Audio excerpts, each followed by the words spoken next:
नमस्कार, जय जोहार। छत्तीसगढ़ में हूं आप सभी के साथ रचना नीतीश और आप देख रहे हैं IBC 24। छत्तीसगढ़ की खबरों का पूरा अपडेट लेकर हाजिर हैं हम, जहां बड़ी खबरों का विश्लेषण होगा तो सुपर फास्ट अंदाज में भी होंगी खबरें। तो चलिए शुरुआत करते हैं जोहार छत्तीसगढ़ की।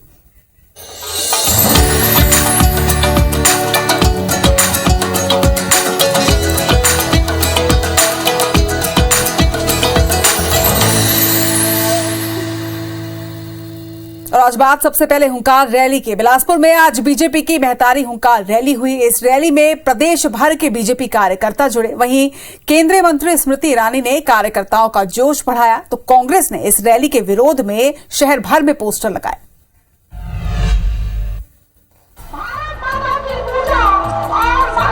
बिलासपुर में हुए महतारी हुंकार रैली का ये रंग है जो आप अपने टीवी स्क्रीन पर देख रहे हैं।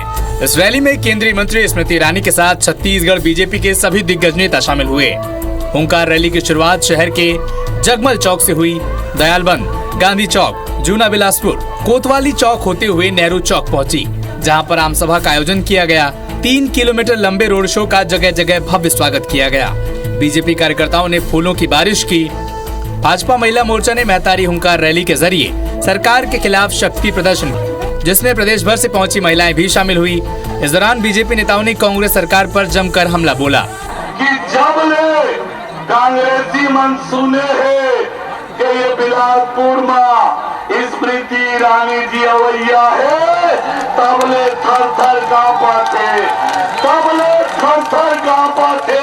छत्तीसगढ़ में भूपेश के राज में लूट, बलात्कार, हत्या, 4 साल में 6000 से ज्यादा रेत के माफिया नदिया लपेट डाली जीवन, शराब के माफिया, कोयला के माफिया, कोयला के दलाली में सारे भूपेश बघेल और साथी के चेहरा काला हो चुके हैं। महतारी हुंकार रैली में शामिल लोग बीजेपी के झंडे लहराते हुए आगे बढ़ते जा रहे थे। इस दौरान एक झंडे ने हमारा ध्यान खींचा। इस रैली में हनुमान का केसरिया झंडा भी दिखा। बिलासपुर में बीजेपी ने रैली से पहले शहर को पोस्टर बैनर से पाट दिया तो कांग्रेस ने भी जवाब में पोस्टर लगाए। कांग्रेस ने सभा स्थल नेहरू चौक पर पोस्टर लगाकर स्मृति ईरानी का विरोध जताया और मोदी सरकार से महंगाई कम करने की अपील की। इसके साथ ही कांग्रेस कार्यकर्ताओं ने विरोध प्रदर्शन कर स्मृति ईरानी वापस जाओ के नारे भी लगाए। तो वहीं रैली में शामिल होने बिलासपुर पहुंची स्मृति ईरानी को सीएम भूपेश बघेल ने संदेश दिया। सीएम ने क्या कहा, आप भी सुनिए। स्मृति ईरानी जी को तो बताना चाहिए कि भाई ट्रेन क्यों बंद है, क्यों महिलाएं यात्रा नहीं करती, और झलिया मारी कांड, सारके गोड़ा कांड, अखोड़वा कांड, गर्भाशय कांड, नसबंदी कांड, इसका जवाब देना चाहिए। और यदि तुलना करना है तो यूपी से कर ले, वहाँ कितना हो रहा है और यहाँ की क्या स्थिति है, यदि महिलाओं का अत्याचार की बात है तो। इस रैली के जरिए जहां बीजेपी के सभी दिग्गज एक मंच पर नजर आए तो वहीं राजधानी के बाहर ये बड़ा प्रदर्शन था जिसमें सरकार को घेरने की कोशिश की गई। छत्तीसगढ़ में अगले साल चुनाव होने हैं, उससे पहले महतारी हुंकार रैली का क्या असर होगा ये तो वक्त ही बताएगा। Report IBC 24।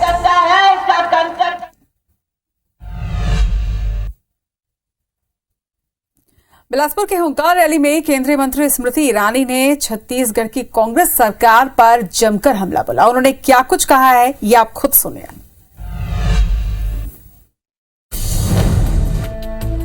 कि हम वो हैं जो साधारण परिवार में जन्मे हैं, लेकिन भाजपा के कार्यकर्ता हैं। दुश्मन को दूर से नहीं ललकारते, घर में घुस कर वार करते हैं। विपदा की घड़ी में मोदी अनाज पहुंचा रहे थे और कांग्रेस वाले घर घर दारू लेकर जा रहे थे। आज वक्त कांग्रेस सरकार का छत्तीसगढ़ में है तो मैं भूपेश जी से पूछना चाहती हूँ, रिमोट कंट्रोल किसके हाथ में है भूपेश जी?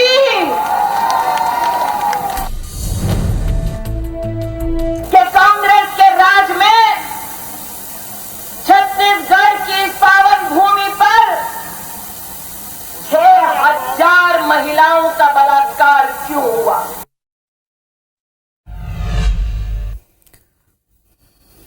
बिलासपुर में स्मृति ईरानी ने छत्तीसगढ़ की कांग्रेस सरकार पर अलग अलग मुद्दों पर हमलों बोला, जिस पर कैबिनेट मंत्री अमरजीत भगत ने पलटवार भी किया। उन्होंने कहा कि स्मृति मनगढ़ंत बात कहकर भ्रम फैला रही हैं। शराब पीने पिलाने की बात पर स्मृति का अच्छा अनुभव है।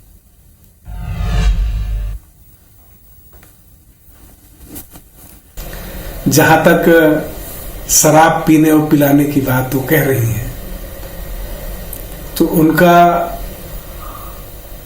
अनुभव काफी अच्छा है। किस प्रकार से बार में का संचालन होता है, कौन सा स्टेट, गोवा में जो घटनाक्रम हुआ वो पूरे देश उसको देखा है। ऐसे में उनके मुंह से इस प्रकार का बात शोभा नहीं देता। तो उनका भी वही निवेदन। और IBC 24 में दोपहर 2 से 3 बजे तक आप लाइव इसका प्रसारण देख सकते हैं। बढ़ेंगे आगे। बिलासपुर जोन से गुजरने वाली 20 ट्रेनों को एक बार फिर से रद्द कर दिया गया है, जिस पर सियासी वार पलटवार भी शुरू हो गया है। सीएम भूपेश ने जहां केंद्र सरकार पर सवाल उठाए हैं, तो वहीं स्मृति ईरानी ने उन्हें क्या जवाब दिया, ये आप खुद इस रिपोर्ट में देखिए।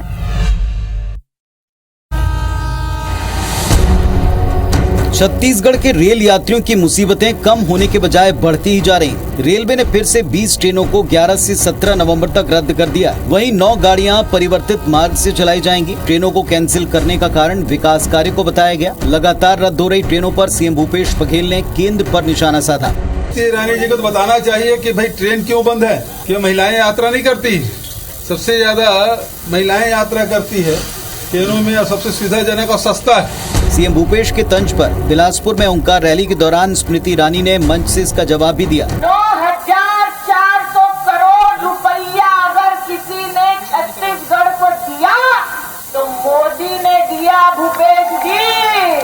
कोरोना काल के दौरान 180 से ज्यादा ट्रेनों को रद्द किया गया था, जिनमें से कई ट्रेनें अभी तक शुरू नहीं हो पाई। ऊपर से आए दिन अलग अलग ट्रेनों के पहियों पर ब्रेक लग रहे हैं, जो आम लोगों के लिए बड़ी दिक्कत का सबब है। और अब बात भेंट मुलाकात कार्यक्रम के। सीएम भूपेश बघेल ने एक बार फिर से भेंट मुलाकात कार्यक्रम की शुरुआत कर दी है। आज सीएम जांजगीर विधानसभा के सेमरा और सिवनी में जनता से मुलाकात करने के लिए पहुंचे और उन्होंने वहां विकास कार्यों की सौगात भी दी। छत्तीसगढ़ के मुख्यमंत्री भूपेश बघेल ने शुक्रवार को जांजगीर विधानसभा के सेमरा और सिवनी गांव में लोगों से भेंट मुलाकात की। इस दौरान उन्होंने राज्य सरकार की योजनाओं के संबंध में चर्चा की। सेमरा में सीएम ने हायर सेकेंडरी स्कूल के प्राचार्य को निलंबित करने और 2 लिपिक को हटाने के साथ ही शिक्षकों की भर्ती के निर्देश दिए। वहीं जनता को रोड, अस्पताल, शेड निर्माण समेत कई सौगातें दी। सेमरा में साप्ताहिक बाजार में शेड एवं चबूतरा निर्माण कराया जाएगा और ग्राम धूरकोट में सहकारी बैंक की शाखा खोले जाएगी। सेमरा के बाद सीएम भूपेश सिवनी पहुंचे, जहां उन्होंने अस्पताल में डॉक्टर की पदस्थापना, सब स्टेशन निर्माण समेत कई ऐलान भी किए। सबसे पहले हॉस्पिटल सामने दिखा थे, डॉक्टर नहीं तो डॉक्टर के पहली पदस्थापना करे के घोषणा करो। स्वामी आत्मानंद स्कूल के छात्रा की फर्राटेदार अंग्रेजी सुनकर सीएम ने कहा कि फीस की चिंता किए बगैर अब गांव का बच्चा भी अंग्रेजी में पढ़ाई कर पा रहा है। इधर अंबिकापुर मेडिकल कॉलेज में 4 ऑक्सीजन प्लांट लगे हैं, जिसमें से 3 बंद पड़े हुए हैं। बाहर से सिलेंडर खरीदकर यहां काम चलाया जा रहा है। देखिए पूरा मामला इस रिपोर्ट में। ये अंबिकापुर मेडिकल कॉलेज अस्पताल का ऑक्सीजन प्लांट है। इस प्लांट के 4 में से 3 ऑक्सीजन प्लांट फिलहाल बंद पड़े हुए हैं। सिर्फ एक ऑक्सीजन प्लांट चालू है, जिससे आईसीयू में ऑक्सीजन की सप्लाई हो रही है। दूसरे वार्डों के लिए करीब 100 जंबो सिलेंडर बाहर से खरीदने पड़ रहे हैं। मेडिकल कॉलेज अस्पताल प्रबंधन का कहना है कि फिलहाल ऑक्सीजन क्राइसिस की स्थिति नहीं है। वही प्लांट के संचालन में बिजली बिल ज्यादा पड़ रहा है। अभी एक हमारे पास कंटिन्यूअस चालू है, दूसरे में अभी 15 दिन से बंद है, क्योंकि उसमें मेंटेनेंस के दौरान कुछ पार्ट्स में जो प्योरिटी नहीं आ रहा था, तो वो पार्ट्स लगभग 1 हफ्ते हम उसको ठीक कर लेंगे। ऐसे में सवाल उठता है कि जब oxygen plant medical college campus में है, तो भला बाहर से ऑक्सीजन की आवश्यकता क्यों पड़ रही है और इसे दुरुस्त क्यों नहीं कराया जा रहा। वही सवाल ये भी है, जब बाहर से ऑक्सीजन खरीदना सस्ता पड़ रहा है, तो प्लांट लगाया ही क्यों गया, या फिर किसी शख्स या संस्था को फायदा पहुंचाने की कोशिश हो रही है। प्रदेश में 1 नवंबर से धान की खरीदी शुरू हो चुकी है, लेकिन रायगढ़ जिले में अब तक पर्याप्त मात्रा में बारदाना नहीं पहुंच पाया है। समय रहते बारदानों की व्यवस्था अगर नहीं की गई तो समितियों में बारदाने का संकट एक बार फिर से मंडराने लग जाएगा और इसकी परेशानी भी होगी। रायगढ़ में इस साल शासन की ओर से 40 लाख क्विंटल धान खरीदी का लक्ष्य मिला है। जिले में धान खरीदी के लिए 90,000 किसानों का पंजीयन किया गया। इस आधार पर जिले में तकरीबन 1 करोड़ बारदाने की जरूरत होगी। रायगढ़ जिले की बात करें तो जिला प्रशासन को मिलरों से बीते साल तकरीबन 20 लाख बारदाना जमा कराना है। इसमें से अब तक सिर्फ 11 लाख बारदाने ही जमा हो पाए हैं।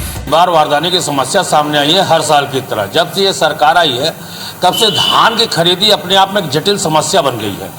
1 करोड़ बारदाने की जरूरत है, 40 लाख कुंटल जो है धान खरीदी होनी है, लेकिन 25% बारदाने भी किसानों के पास में और मंडियों में नहीं पहुंच। वहीं अधिकारी जिले में बारदानों का पर्याप्त स्टॉक होने की बात कह रहे हैं। नए जूट बारदाने हमारे पर पर्याप्त मात्रा में उपलब्ध हैं। 28 लाख LTP बारदाने हैं। मिलर्स बारदाने पर्याप्त मात्रा में उपलब्ध हैं। 20 लाख बारदाने हमने समितियों में भेज चुके हैं। 15 नवंबर के बाद धान की आवक बढ़ेगी। ऐसे में बारदानों की खेप नहीं पहुंची तो समितियों में उठाव का संकट हो सकता है।